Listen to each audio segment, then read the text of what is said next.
Me people, I've been watching the propaganda being pushed across Africa to separate South Africa from the rest of the continent. And honestly, I don't understand why more people are not speaking about this, right? As a foreigner who has lived in South Africa for 17 years, I believe that I'm qualified to speak on this issue, right? And I suspect that many foreigners will also agree with me on this one. Yes, things are tense today, right? Yes, there are serious problems here, but it was not always like this, right? Let me tell you a story. Growing up in Zimbabwe, many of our mothers were cross-border traders. They traveled here to South Africa to buy and sell goods, right? Before many of us ever set our foot here, right? If you're Zimbabwean, you know exactly what I'm talking about here, right? Our mothers came back home with stories of kindness here. They came back with clothes, man, sometimes with food. Some South Africans even offered money, simply wanting to help, all right? That is why when the Zimbabwe's economy collapsed in 2008, many people chose South Africa, right? We had grown up hearing about the hospitality of its people, right? And when we arrived here, South Africans didn't disappoint me, people. We lived together here. We worked together. We built together. Just before the World Cup, I still remember, we were one people. But then something began to change, right? Life became harder here. The economy slowed down. The jobs also started to become scarce around here. At the same time, more and more people kept coming, right? Arriving from across the continent. South Africans, they started raising concerns about this. They were asking whether the country could sustain the pressure, whether there was an imbalance, developing, between economic opportunity and the number of people that are depending on it, right? Which is normal. Whether one agreed with those concerns or not, they were being raised, right? And what happened? Silence.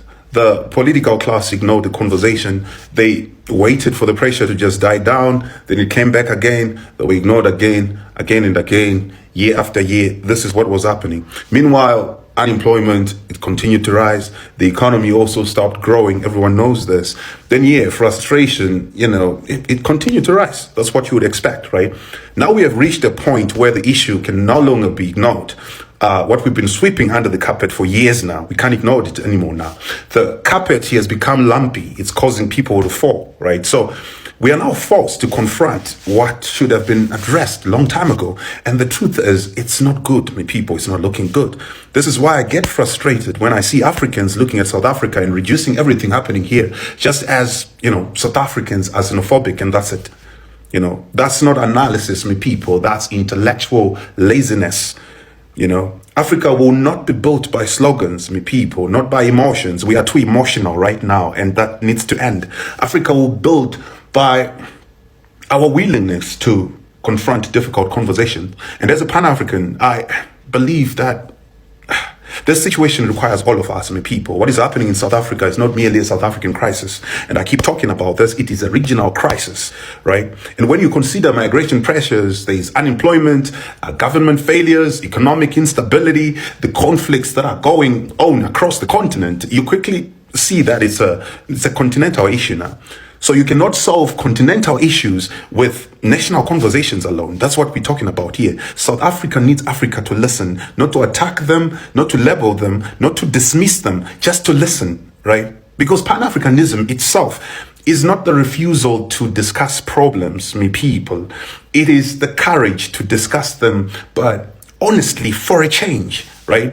When South Africans say, we hear your message about one Africa, but we can't fit the entire continent in South Africa here. That concern deserves engagement, me people, not just attack. Real unity requires honesty and difficult conversations. It requires understanding the forces that are shaping our reality and working together to find solutions to solve them, right? If we cannot do that, then we should as well just stop pretending that we're serious about unity around here, right? And lastly, I want Africans also to understand something important here. Sometimes 2 or 3 things can be true at the same time, right? It can be true that migration issues or migration pressures are real around here, right? It can also be true that citizens have legitimate concerns here. It can also be true that violence against innocent people is not right, and must be condemned. These truths, they don't cancel each other out, me people. Mature thinking allows us to hold multiple truths at the same time. And as Pan-Africanists, we need South Africa in the Africa that we are trying to build here. There is no one Africa without South Africa, right? That is why I urge you, my brothers and sisters across the continent, to try and understand South Africans just a little bit more than the headlines want you to. Because if Africa becomes divided within itself, my people, then those people who never wanted African unity in the first place, they win, right?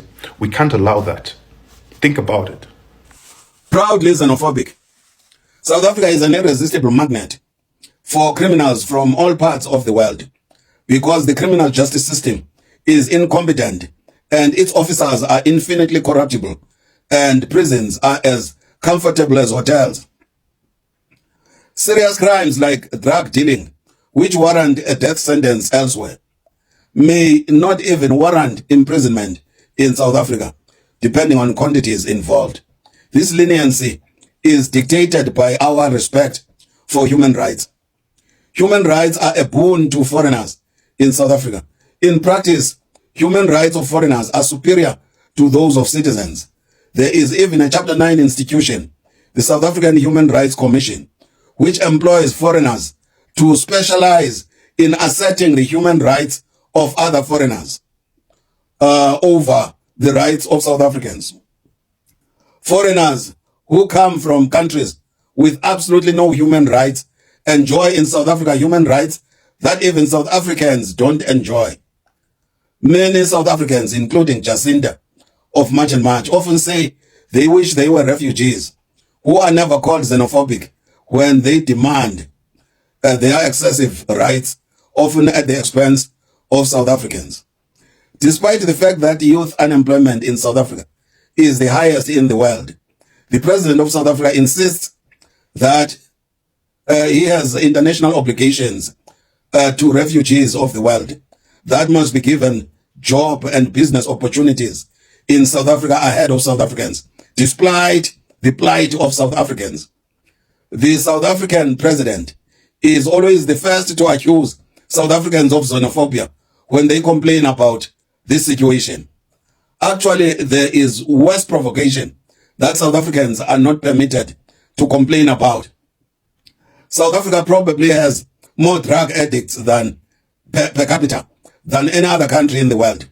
Many foreign African so-called businessmen make their money by forcibly injecting South African teenagers with drugs and turning them into slave prostitutes who work for them in their brothels, housed in buildings hijacked by these self-same lawless foreigners. South Africans who complain about such practices are called xenophobic by our foreign African so-called brothers. To be fair, it is this South African president who teaches foreigners to refer to us in such insulting terms for complaining about abuse. No nation in history has ever been expected to buy friendship with countries in its region at the impossible high cost, which includes allowing its youth to be turned into drug junkies and prostitutes. South Africa may have to do without its shithole neighbors. Our bullies are dirt poor anyway. Deportees who ran brothels in hijacked South African buildings now claim they are businessmen who have lost their investment in South Africa. The home countries of these brothel keepers now threaten to sue South Africa for compensation. A new scam is loading.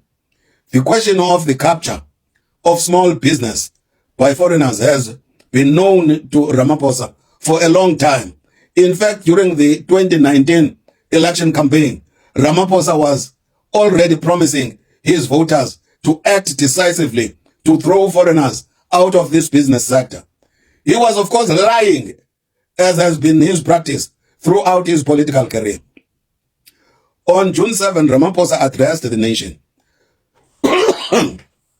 and demonstrated that he does not understand the seriousness of the situation the country is facing. He can't grasp the fact that it is not the time to tell South Africans what the Constitution allows him or prevents him to do. This is the time to tell South Africans when unreasonable clauses of the Constitution will be amended. ANC politicians have been known to disrespect the Constitution without any hesitation or qualms when it suits them, such as when they want to do corruption. The constitution can't suddenly be sacrosanct when it oppresses citizens with clauses such as the rubbish that South Africa belongs to all who live in it. What was the ANC thinking when it dreamt up such nonsense? It is shocking that people like Cyril Ramaphosa learned nothing, absolutely nothing, from the timing of Afrikaner negotiations with the ANC before irreversible damage was done to the economy. They knew when their time was up. God knows when Ramaphosa and his team of military goggles will realize that their time is up.